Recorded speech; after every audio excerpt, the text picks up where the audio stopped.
আসসালামু আলাইকুম। এটিএন বাংলা সংবাদে সবাইকে স্বাগত জানাচ্ছি আমি ভাবনা আহমেদ। শুরুতেই বিআরবি কেবল সংবাদ শিরোনাম। লকডাউনের প্রথম দিনে রাজধানীতে দোকান মালিক ও শ্রমিকদের বিক্ষোভ মিছিল। লকডাউন বাড়বে কিনা সিদ্ধান্ত বৃহস্পতিবার।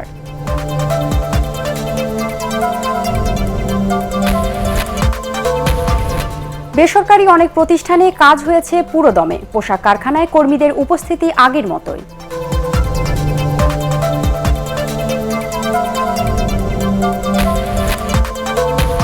টানা দ্বিতীয় দিনের মতো দেশে ৭,০০০-এরও বেশি মানুষের করোনা শনাক্ত। ভ্যাকসিনের দ্বিতীয় ডোজ দেওয়া শুরু হবে ৮ এপ্রিল থেকে।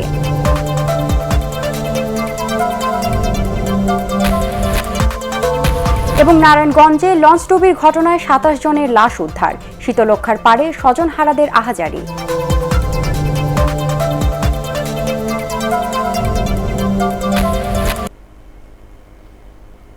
শুনছিলেন বিআরবি কেবল সংবাদ শিরোনাম। এবারে বিস্তারিত সংবাদ।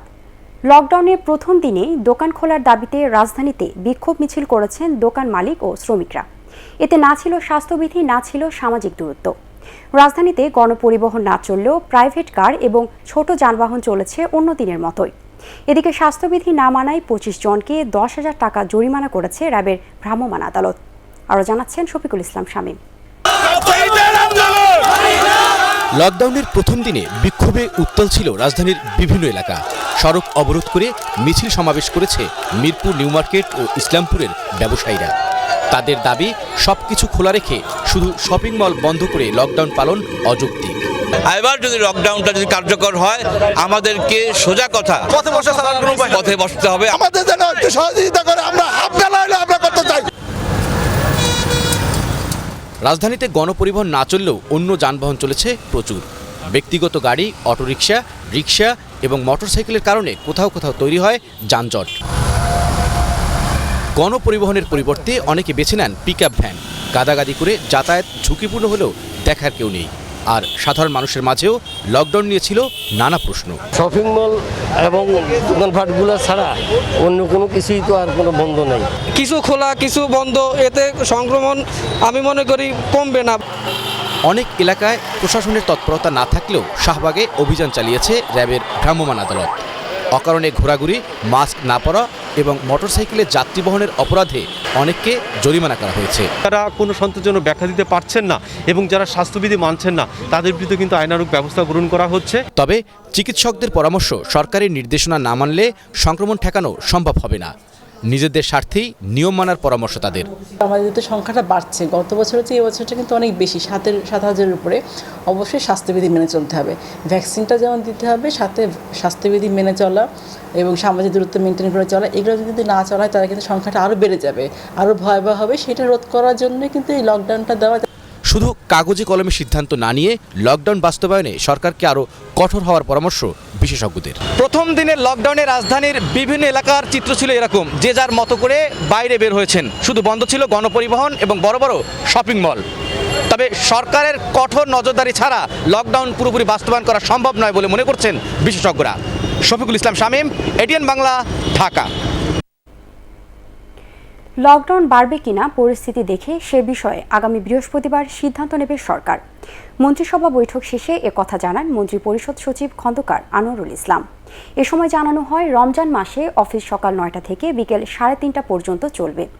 বিস্তারিত আপেল মাহমুদের রিপোর্টে।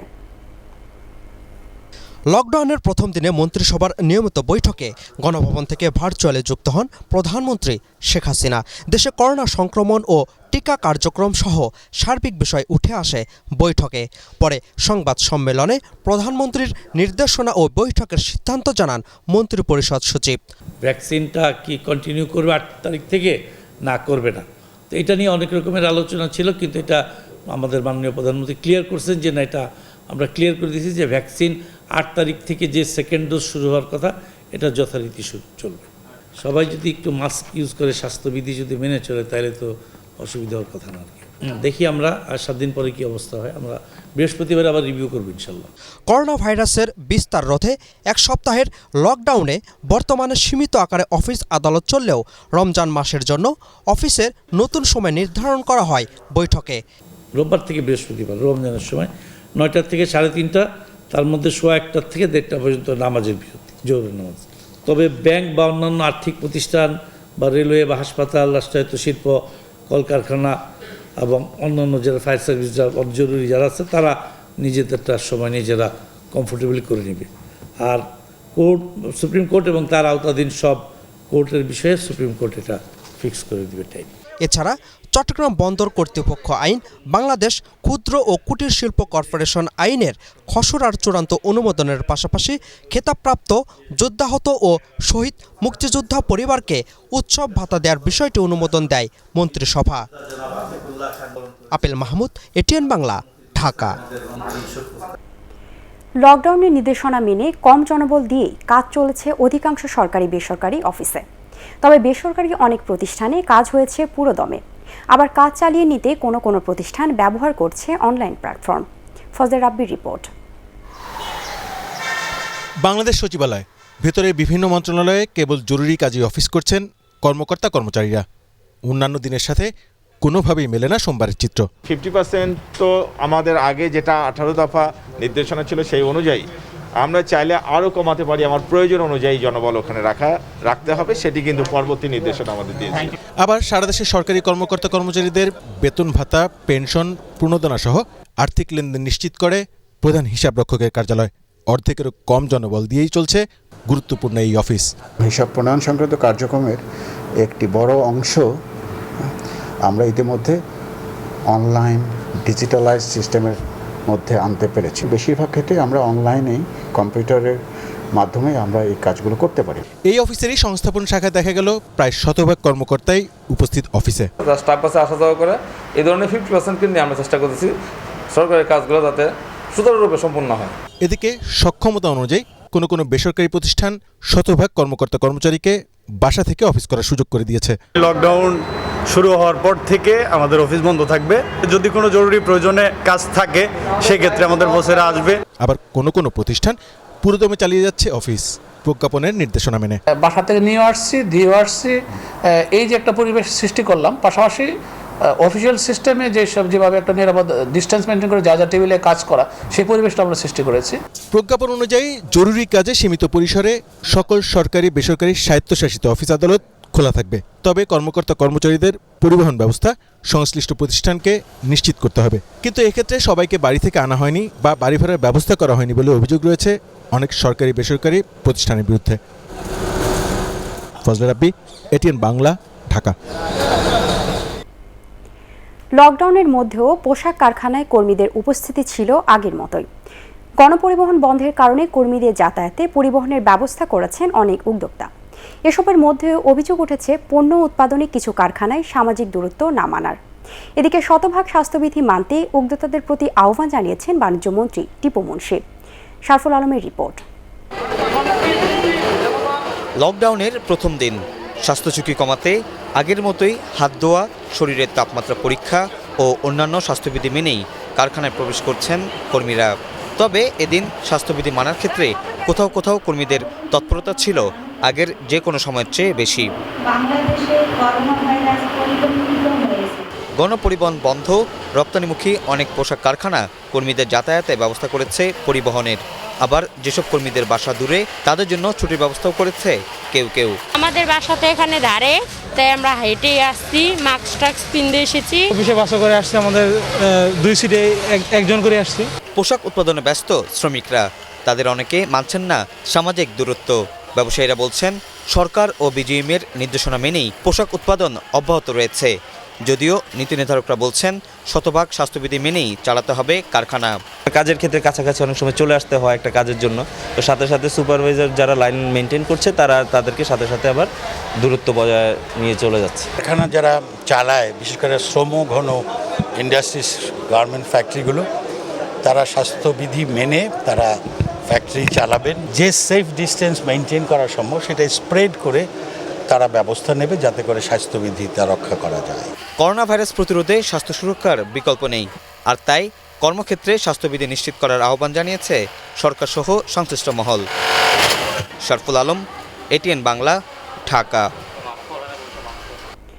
সব দেশের যাত্রীদের প্রাতিষ্ঠানিক কোয়ারেন্টাইনে না নেওয়ার করোনা ছড়ানোর সংখ্যা প্রকাশ করেছে অনেক বিদেশ ফেরত যাত্রী।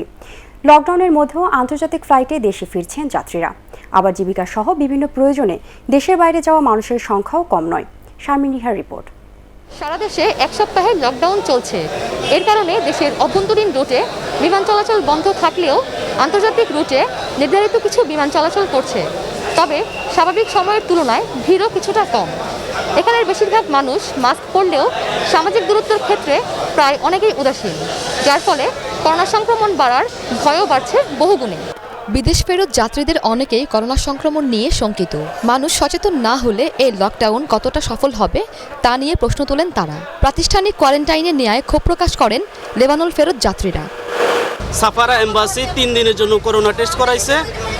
করানোর পর আমরা রিপোর্ট নিয়ে এখন আসছি, রিপোর্ট আমাদের সাথে আছে, সব কিছু ঠিক আছে। এখন আমাদেরকে কেন কিসের জন্য কোয়ারেন্টাইনে নিতেছে? কেন বললেন না যে আপনারা ওইখানে বাংলাদেশে যায় কোয়ারেন্টাইনে থাকবেন? তাহলে তো আমরা আসতাম না, লকডাউনের পরেই আসতাম। সৌদি ফেরতের বাড়িতে কোয়ারেন্টাইনের নির্দেশে ঝুঁকির মধ্যেও অনেকটা খুশি তারা। আমাদের তো সৌদি আরবে আলহামদুলিল্লাহ নেগেটিভই আছে সব কিছু, এর জন্য যাচ্ছি না আর কি। করুন আমার নাই বলছে, মেডিকেল সার্টিফিকেট দেখাইলে ওটা কোনো সমস্যা হবে না, বের হয়ে যেতে পারবেন। দেশ ছাড়ার সময় দুবাইগামী ঢাকার রাশেদুল বলেন, সঠিক সময়ে কর্মস্থলে পৌঁছাতে না পারলে বিদেশে গিয়েও বেকার বসে থাকতে হবে। তাই ঝুঁকি নিয়ে বিদেশে যাচ্ছেন তার মতো অনেকেই। আমি আজকে দুবাই গেলে আর 10 দিন পর আমার ভিসার মেয়াদ শেষ হয়ে যাবে, যার কারণে আমার এমার্জেন্সি যাইতে হইতেছে। আজকে যদি আমার ফ্লাইট মিস হয়ে যায় তাহলে আমি অনেক সমস্যা পড়ে যাবো। 21 দিন হোম কোয়ারেন্টাইনে থাকা লাগবে। সিঙ্গাপুর সরকার কিছু রুলস দিয়েছে, রুলস মেনে যাওয়া যাচ্ছে আর কি। আমরা প্রবাসী যারা ছিলাম, আমরা সবসময় নিজেদেরকে টেক কেয়ার করছি, অলওয়েজ মাস্ক পরছি, বাইরে যাই নেই, বাইরে যে প্রশাসনিক যে নিয়ম কারণ আছে এটা মেনে চলছি। তবে শুধু বিদেশ ফেরত বা বিদেশগামী যাত্রী নয়, নিজ থেকে স্বাস্থ্যবিধি না মানলে পরিণতি ভয়াবহ হতে পারে বলেও মনে করেন সবাই। শারমিন রিহা, এটিএন বাংলা, ঢাকা। লকডাউনের মধ্যে রাজধানীতে চলছে অমর 21শে বইমেলা। গণপরিবহন বন্ধ থাকায় মেলায় পাঠক লেখকদের উপস্থিতি নেই বললেই চলে। সার্বিক বিষয় পর্যালোচনা করে মেলা খোলা রাখার বিষয়ে সিদ্ধান্ত পুনর্বিবেচনায় আহ্বান জানিয়েছেন প্রশাসকরা। হুমায়ুন চিস্তির রিপোর্ট। করোনা সংক্রমণ আশঙ্কাজনক হারে বেড়ে যাওয়ায় সারা দেশে চলছে এক সপ্তাহের লকডাউন। এই অবস্থার মধ্যেই দুপুর 12টা থেকে বিকেল 5টা পর্যন্ত অমর 21শে বইমেলা চালানোর সিদ্ধান্ত দিয়েছে সরকার। লকডাউনে গণপরিবহন বন্ধ থাকায় শুধু আশেপাশের মানুষরা মেলা এসেছেন। তবে বই কেনার চেয়ে ঘুরতে আসা মানুষের সংখ্যাই বেশি। আশেপাশেই আছি আমরা, এই জন্য আমরা সহজে আসতে পেরেছি। খুব কাছেই থাকি, আমি রিক্সাতে চলে এসেছি। যেটা আমরা সবসময় বলি যে প্রাণের বইমেলা, সো বইমেলা আছে, প্রাণ নেই। লকডাউনে মেলায় স্টল খোলা রাখা নিয়ে বিপাকে প্রকাশকরা। বিক্রয় কর্মীদেরও মেলায় আসতে পোহাতে হচ্ছে নানা ভোগান্তি। কিছু স্টাফ আছে যারা দূর দূরান্ত থেকে আসে, তাদের গণপরিবহন বন্ধ হওয়ার কারণে তাদের আসতে খুব প্রবলেম হয়েছে। গুলিস্তান বন্ধ আমার হেঁটে আসতে হয়েছে পুরোটাই। তারপর ওখান থেকে রিক্সা, তা আবার 70 টাকা রিক্সা নিয়ে তারপর আমি দোল চত্বর এসেছি। এই অবস্থার মধ্যে কি করব সেটাই বুঝে উঠতে পারছি না, যে আমরা কি ফেলে চলে যাব, কি থাকবো, বা কেনই থাকবো, এর প্রশ্নের উত্তর নেই। প্রকাশকরা বলছেন তাদের সাথে কোনো রকম আলোচনা ছাড়াই লকডাউনের মধ্যে মেলা খোলা রাখার সিদ্ধান্ত নেওয়া হয়েছে। মেলা কেন চালু আছে বা কেন বন্ধ হবে এই বিষয়ে আমি অন্তত এই মুহূর্তে বলতে পারবো না, কারণ আমাদের সাথে কোনো এই বিষয়ে কথা হয়নি। নিশ্চয়ই সরকার সিদ্ধান্ত নেওয়ার আগে বাংলা একাডেমির সঙ্গে কথা বলেছে, কিন্তু সরকারের পক্ষ থেকে কিংবা বাংলা পক্ষ থেকে প্রকাশকদের সঙ্গে কোনো রকম যোগাযোগ করা হয়নি। এ পরিস্থিতিতে মেলার সার্বিক বিষয় পর্যালোচনা করে সিদ্ধান্ত নেওয়ার জন্য সরকারের প্রতি আহ্বান জানিয়েছেন প্রকাশকরা। হুমায়ুন চিস্তি, এটিএন বাংলা, ঢাকা। টানা দ্বিতীয় দিনের মতো দেশে 7,000-এরও বেশি মানুষের দেহে করোনা ভাইরাস শনাক্ত হয়েছে। আগের দিনের তুলনায় শনাক্তের হারও কিছুটা বেশি, প্রায় 23.5 ভাগ। সবশেষ 24 ঘন্টায় এই ভাইরাসে 52 জনের মৃত্যুর খবর দিয়েছে স্বাস্থ্য অধিদপ্তর। এ নিয়ে টানা 6ষ্ঠ দিনের মতো রোজ 50 জনের উপর এই ভাইরাসে মারা গেল। আরও জানাচ্ছেন মইনুল হাসান। অদৃশ্য শত্রু করোনা ভাইরাসে মৃত্যুর ঊর্ধ্বগতি অব্যাহত রয়েছে গত কয়েকদিন ধরেই। সরকারি হিসেবেই গত বুধবার থেকে প্রতিদিন করোনায় 50 জনের উপর প্রাণ হারাচ্ছেন। গেল 6 দিনে 324 জন সহ করোনা ভাইরাসে দেশে মোট মারা গেছে 9,318 জন। করোনা ঠেকাতে 7 দিনের লকডাউনের প্রথম দিন সংক্রমণের হার ছিল ঊর্ধ্বমুখী। এদিন 30,239টি নমুনা পরীক্ষায় 7,075 জনের করোনা শনাক্ত হয়েছে। বিশেষজ্ঞরা মনে করছেন লকডাউনের খবরে গাদাগাদি করে যারা রাজধানী ছেড়েছেন তাদের মাধ্যমে গ্রামে সংক্রমণ ছড়িয়ে পড়ার নতুন শঙ্কা তৈরি হয়েছে। এবং আমরা আসলে অনুরোধ করব, দয়া করে যে যেখানে আছেন সেখানে অবস্থান করুন, সংক্রমণের এই পর্যায়ে আমাদেরকে সংক্রমণ নিয়ন্ত্রণ করতে সহায়তা করুন। লকডাউন আসলে বাংলাদেশের পক্ষে অত্যন্ত কঠিন একটি প্রক্রিয়া, তারপরেও যে জনসাধারণের সহযোগিতায় সেই লকডাউন যদি কার্যক্রম আমরা সাকসেসফুলি করতে পারি, তাহলে বাংলাদেশে সংক্রমণ সংখ্যা কমে আসার সম্ভাবনা আছে। করোনা সংক্রমণ বাড়ার বিপরীতে সুস্থতার হারও কিছুটা কমেছে। আগে যেখানে সুস্থতার হার 90% বেশি ছিল, গেল 15 দিনে তা কমে দাঁড়িয়েছে শতকরা 86% কাছাকাছি। মইনুল হাসান, এটিএন বাংলা, ঢাকা। আগামী 8 এপ্রিল থেকে করোনা ভ্যাকসিনের দ্বিতীয় ডোজ দেওয়া শুরু হবে বলে জানিয়েছেন স্বাস্থ্য অধিদপ্তরের মহাপরিচালক অধ্যাপক আবুল বাশার মোহাম্মদ খুরশিদ আলম। মানিকগঞ্জ সদর হাসপাতাল পরিদর্শন শেষে সাংবাদিকদের এ কথা জানান তিনি। করোনা সংক্রমণের পরিস্থিতি দেখে লকডাউনের সময়সীমা বাড়ানোর বিষয়ে সিদ্ধান্ত নেওয়া হবে বলেও জানান স্বাস্থ্য অধিদপ্তরের মহাপরিচালক।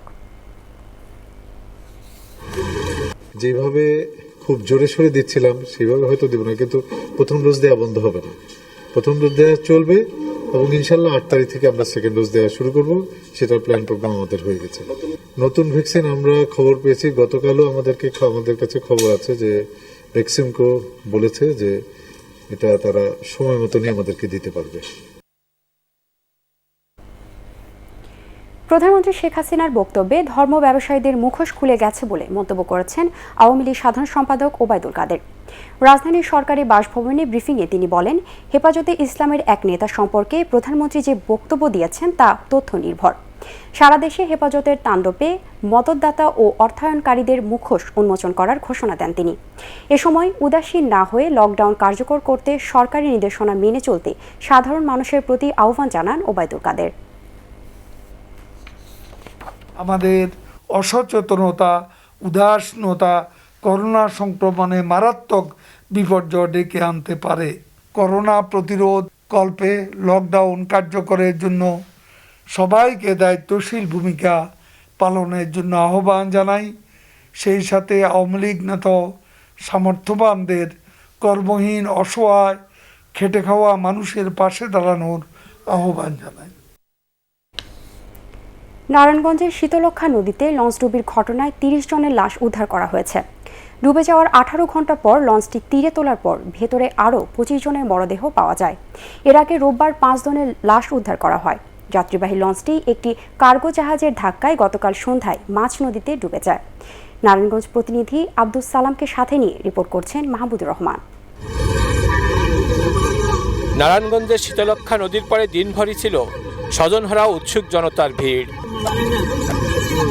জীবিত স্বজনদের ফিরে পাওয়ার অপেক্ষার পালা শেষ। 18 ঘন্টা পর সোমবার দুপুরে ডুবে যাওয়া লঞ্চটি উদ্ধারকারী জাহাজ প্রত্যয় তীরে টেনে তোলার পর ভিতরে মেলে আরও 22টি মৃতদেহ। দমকল কর্মী, কোস্টগার্ড ও নৌবাহিনীর ডুবুরিরা উদ্ধার কাজে অংশ নেয়। তাদের সহায়তা করেন স্থানীয় জনতা। আনুমানিক 11:30টার দিকে সম্পূর্ণভাবে স্লিং আপ করে ধীরে ধীরে জাহাজটাকে আমরা উঠিয়ে নিয়েছি এবং খুব দুর্ভাগ্যজনকভাবে আমরা দেখেছি যে আরো 21টি মৃতদেহ আমরা জাহাজের ভেতর থেকে বের করতে পেরেছি। আমার বড় ভাইয়েরও পাইছি, আমার ভাবিরও পাইছি, আমার ভাতিজিরও পাইছি। আর আমাকে লাশ আঙ্গুর দিয়ে দিলে আমরা জায়গা লইয়া। ডুবে যাওয়া লঞ্চে প্রায় 50 জন যাত্রী ছিল। রোববার সন্ধ্যায় দুর্ঘটনায় 5 নারীর লাশ উদ্ধারের পাশাপাশি জীবিত উদ্ধার করা হয় 20 জনকে। এরই মধ্যে জেলা প্রশাসক এবং বিআইডব্লিউটিএ দুটি তদন্ত টিম গঠন করেছে। এখনও কয়েকজন নিখোঁজ রয়েছে বলে দাবি তাদের স্বজনদের।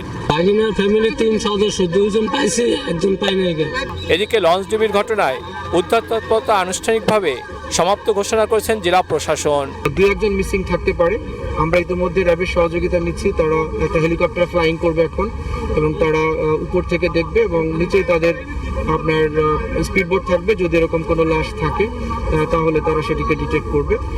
নিহতদের পরিচয় শনাক্তের পর পরিবারের কাছে লাশ হস্তান্তর করা হয়। মাহমুদুর রহমান, এটিএন বাংলা। গাইবান্ধায় রোববারের কালবৈশাখী ঝড়ে গাছ চাপায় অন্তত 10 জনের মৃত্যু হয়েছে। আহত হয়েছেন কমপক্ষে 25 জন। তাদের মধ্যে 4 জনকে আশঙ্কাজনক অবস্থায় রংপুর মেডিকেল কলেজ হাসপাতালে পাঠানো হয়েছে। ঝড়ে 2 শতাধিক ঘরবাড়ি বিধ্বস্ত ও সহস্রাধিক গাছপালা ভেঙে গেছে। এছাড়াও ব্যাপক ক্ষতি হয়েছে ভুট্টা ও কলা সহ বিভিন্ন ফসলের। ক্ষতিগ্রস্ত এলাকা পরিদর্শন করে প্রয়োজনীয় সহায়তার আশ্বাস দিয়েছেন গাইবান্ধার জেলা প্রশাসক আব্দুল মতিন।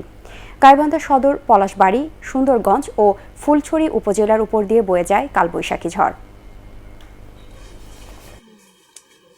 অনেকজন গাছপালা, ঘর বাড়ি অনেক কিছুই নষ্ট হয়ে গেছে। পুরো গাছ রুমের উপর পড়ছে, পড়ার ফলে 2 রুম ভেঙে চুরে তছনছ হয়ে গেছে। বাতাসে পড়ে যাওয়ার পরে ওর মা এসে ঝোঁকা দিচ্ছে, ঝুঁকিয়ে পারবে, হ্যাঁ, তার ঝোঁকাতে মাথা দাসি পড়ে গেছে মনিরে।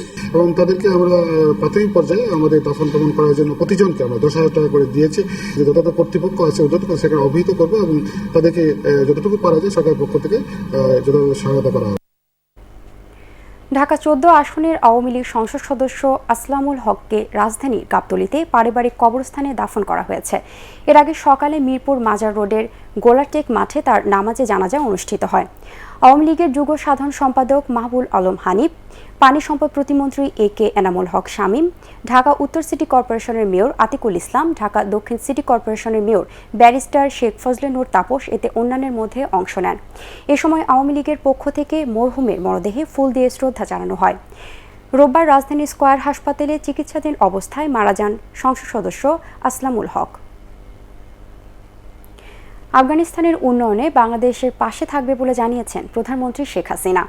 এক্ষেত্রে সহযোগিতার কথা উল্লেখ করে প্রধানমন্ত্রী বলেন, উন্নয়নের ক্ষেত্রে শান্তি অপরিহার্য। দেশটির বিদায়ী রাষ্ট্রদূত আব্দুল কাইয়ুম মালিকজাদ সকালে গণভবনে প্রধানমন্ত্রীর সাথে সৌজন্য সাক্ষাৎ করলে তিনি এসব কথা বলেন। প্রধানমন্ত্রী বলেন, আফগানিস্তানের আর্থসামাজিক উন্নয়নে ব্র্যাকের মতো বেসরকারি প্রতিষ্ঠানগুলো কাজ করছে।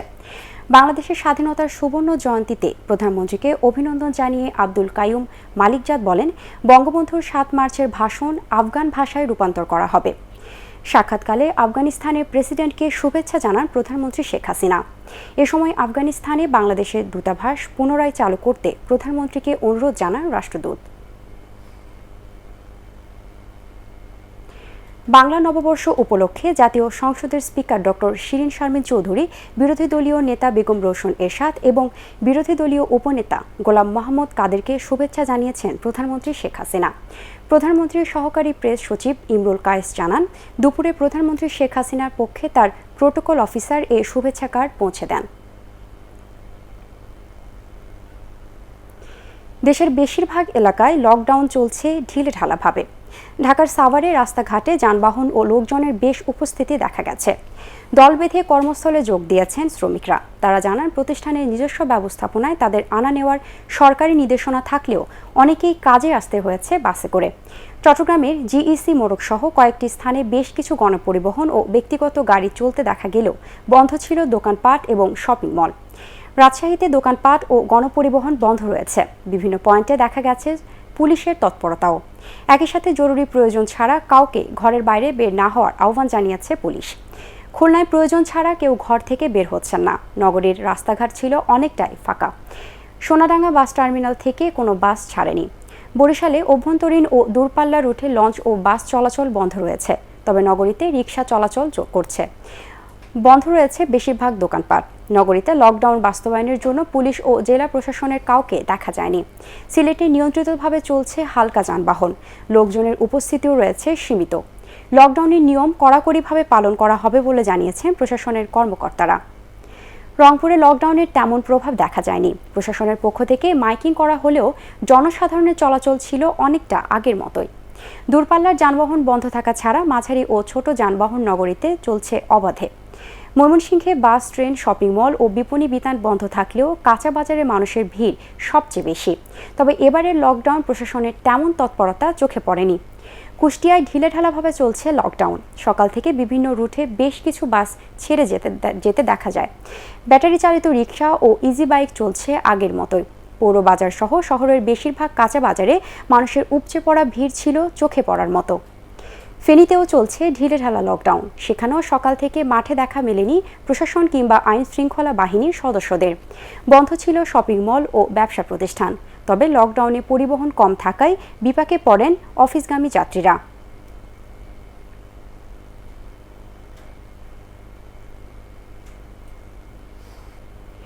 যুক্তরাষ্ট্রের নিউ ইয়র্কের মেয়র নির্বাচনের প্রার্থী সিটি কন্ট্রোলার স্কট স্ট্রিগারের সাথে একাত্মতা ঘোষণা করেছে 8টি বাংলাদেশি সংগঠন। এ উপলক্ষে জ্যাকসন হাইটসের ডাইভার্সিটি প্লাজায় এক সমাবেশের আয়োজন করা হয়। বাংলাদেশি ফর স্কট স্টিঙ্গার শিরোনামের সমাবেশে অংশ নেন সিটির বিভিন্ন অংশের প্রবাসী নেতারা।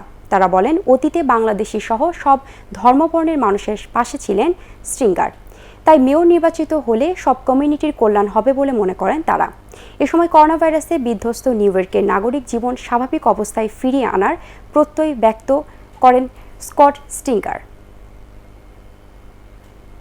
Bangladeshi community, the people in this community who have given so much to our city. And I want you to know, we have a party like nobody's business, but then we're going to get to work rebuilding this city, reimagining the possibilities. আজকে আমরা যারা বিভিন্ন রেসের মানুষ, আবার বিভিন্ন কালারের জাতির মানুষ আমেরিকাতে নিউ ইয়র্ক সিটিতে বাস করে, প্রত্যেককে নিয়ে কাজ করার যে মনোবল তার দেখেছি আমরা, সেই কারণেই বাংলাদেশের আজকে উদ্বুদ্ধ তাকে এভাবে সাপোর্ট করার জন্য। এবারে আল আরাফা ইসলামী ব্যাংক অর্থ সংবাদ।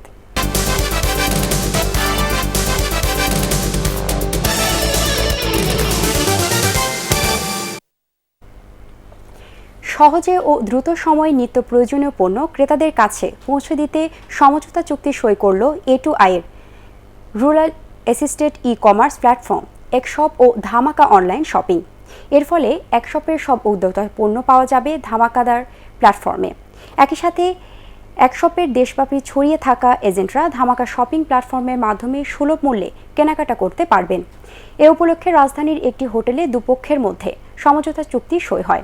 ধামাকা অনলাইন শপিংয়ের চিফ বিজনেস অফিসার দিবাকর দে শুভ, একশপের টিম লিড রেজওয়ানুল হক জামি এ সময় অন্যান্যের মধ্যে উপস্থিত ছিলেন। এবারে আন্তর্জাতিক সংবাদ।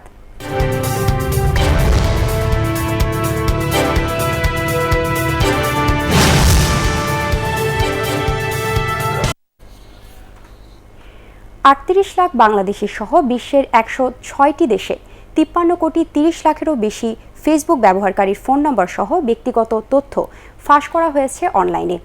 এসব তথ্য প্রকাশ করে একটি লো লেভেল হ্যাকিং প্ল্যাটফর্ম বিশ্বের সাড়া ফেলে দিয়েছে। বিজনেস ইনসাইডার জানিয়েছে, হ্যাক হয়েছে সবচেয়ে বেশি যুক্তরাষ্ট্রের ফেসবুক অ্যাকাউন্ট। এই সংখ্যা 3 কোটি 20 লাখ। তবে এ বিষয়ে ফেসবুকের এক মুখপাত্র জানিয়েছেন, এটা এখনকার নয়। কোম্পানির দুর্বলতার কারণে 2019 সালের আগস্টেই ফাঁস হয়েছিল এসব তথ্য, আর তখনই তা ঠিক করা হয়। তবে তথ্য আগের হলেও এসব ব্যক্তিগত তথ্য ব্যবহার করে যে কেউ ক্ষতির সম্মুখীন হতে পারেন বলে মন্তব্য করেছেন বিশ্লেষকরা।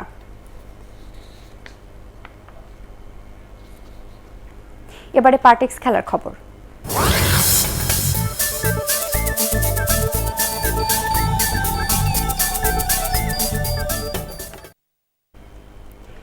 কোনো ক্রিকেটার একটি ফরম্যাটে খেলতে না চাইলে আপত্তি করবে না বিসিবি। যে কোনো এক ফরম্যাট থেকে অবসর নিতে চান সম্প্রতি বাংলাদেশের ওয়ানডে অধিনায়ক তামিম ইকবালের এই মন্তব্যের প্রতিক্রিয়ায় কথা জানান বিসিবির নির্বাচক হাবিবুল বাশার সুমন। তিনি আরও বলেন, শ্রীলঙ্কা সফরে অভিজ্ঞদের সাথে তরুণদেরও সুযোগ দেওয়া হবে। রিপোর্ট করছেন SM আশরাফ।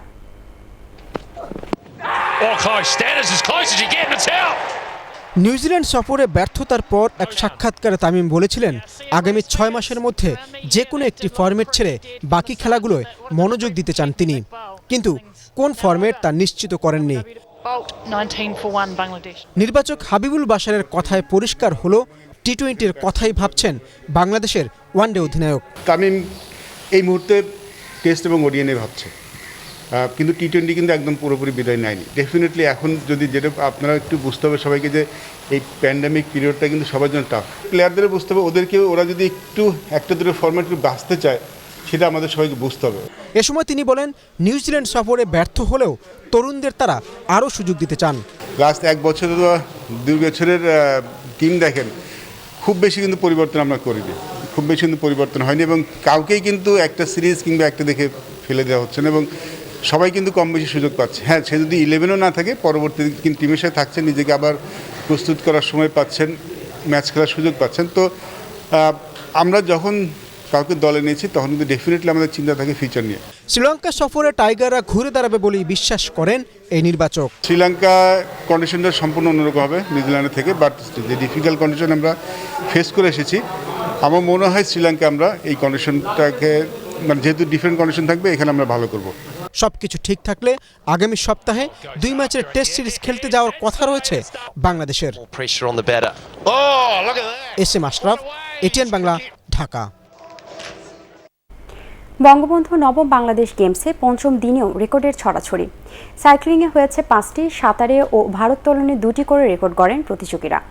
করোনা ভাইরাসের সংক্রমণ নতুন করে বেড়ে যাওয়ায় স্বাস্থ্যবিধি মেনে খেলা আয়োজন করেছেন ফেডারেশনের কর্মকর্তারা। আরও জানাচ্ছেন পরাগ আরমান। বঙ্গবন্ধু নবম বাংলাদেশ গেমস সাঁতারের তৃতীয় দিনে আরও 2টি নতুন জাতীয় রেকর্ড হয়েছে। মিরপুর জাতীয় সুইমিং কমপ্লেক্সে পুরুষদের 200 মিটার বাটারফ্লাইয়ে 2 মিনিট 10.92 সেকেন্ড সময় নিয়ে রেকর্ড গড়েন নৌবাহিনীর কাজল মিয়া। এদিকে 400 মিটার ফ্রিস্টাইলে রেকর্ড করতে সেনাবাহিনীর ফয়সাল আহমেদ সময় নেন 4 মিনিট 18.23 সেকেন্ড। সাঁতারের তৃতীয় দিনে নারীদের 200 মিটার বাটারফ্লাইয়ে এবং 400 মিটার ফ্রিস্টাইলে নৌবাহিনীর সোনিয়া আক্তার টুম্পা স্বর্ণপদক জেতেন। সাঁতারের 3 দিনে তিনি মোট 4টি সোনার পদক জয় করেন। সাইক্লিংয়ের শেষ দিনে 5টি ইভেন্টের সবকটিতেই রেকর্ড গড়েন সেনাবাহিনীর সাইক্লিস্টরা। সাইক্লিংয়ে 21টি ইভেন্টে 4 দিনের খেলা শেষে 13টি নতুন জাতীয় রেকর্ড হয়। শেখ রাসেল স্কেটিং কমপ্লেক্সে স্কেটিংয়ের 12টি ইভেন্টের প্রতিটিতে স্বর্ণপদক জিতে বাংলাদেশ আনসার নিজেদের শ্রেষ্ঠত্ব প্রমাণ করেছে। 9 এপ্রিল প্রতিযোগিতা শেষ হওয়ার কথা। ময়মনসিংহ জেলা স্টেডিয়ামে ভারোত্তোলনে নারীদের 49 কেজিতে সেনাবাহিনীর স্মৃতি আক্তার জাতীয় রেকর্ড গড়ে স্বর্ণপদক জেতেন। পুরুষদের 61 কেজিতে নতুন রেকর্ড গড়েন সেনাবাহিনীর মোস্তাইন বিল্লাহ। আজ থেকে শুরু হয়েছে গেমসের ব্যাডমিন্টন ইভেন্ট এবং টেবিল টেনিসে নিজেদের শ্রেষ্ঠত্ব প্রমাণে লড়াই করছেন প্রতিযোগীরা। পরাগ আরমান, এটিএন বাংলা, ঢাকা। অ্যাটলেটিকো মাদ্রিদকে হারিয়ে স্প্যানিশ লা লিগায় শিরোপা রেস জমিয়ে তুলেছে সেভিয়া। পয়েন্ট টেবিলের শীর্ষে থাকা ডিয়েগো সিমিওনের দল হেরেছে 100 গোলে। এরপরও অবশ্য লিগ টেবিলের 1 নম্বরে রয়েছেন লুইস সুয়ারেজরা। তবে রিয়াল মাদ্রিদ আর বার্সেলোনার সাথে পয়েন্ট ব্যবধান কমে গেছে তাদের।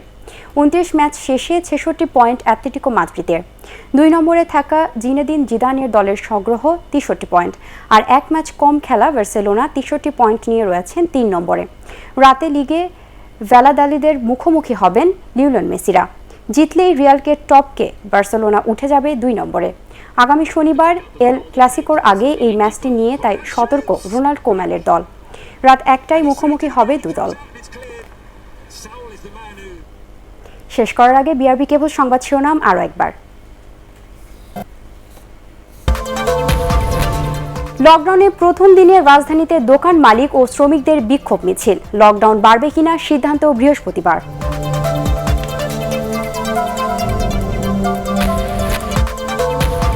বেসরকারি অনেক প্রতিষ্ঠানে কাজ হয়েছে পুরোদমে। পোশাক কারখানায় কর্মীদের উপস্থিতি আগের মতোই।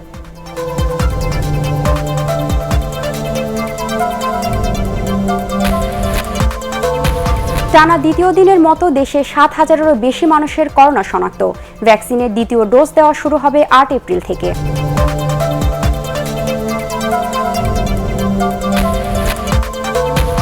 এবং নারায়ণগঞ্জে লঞ্চডুবির ঘটনায় 30 জনের লাশ উদ্ধার। শীতলক্ষার পাড়ে স্বজনহারাদের আহাজারি।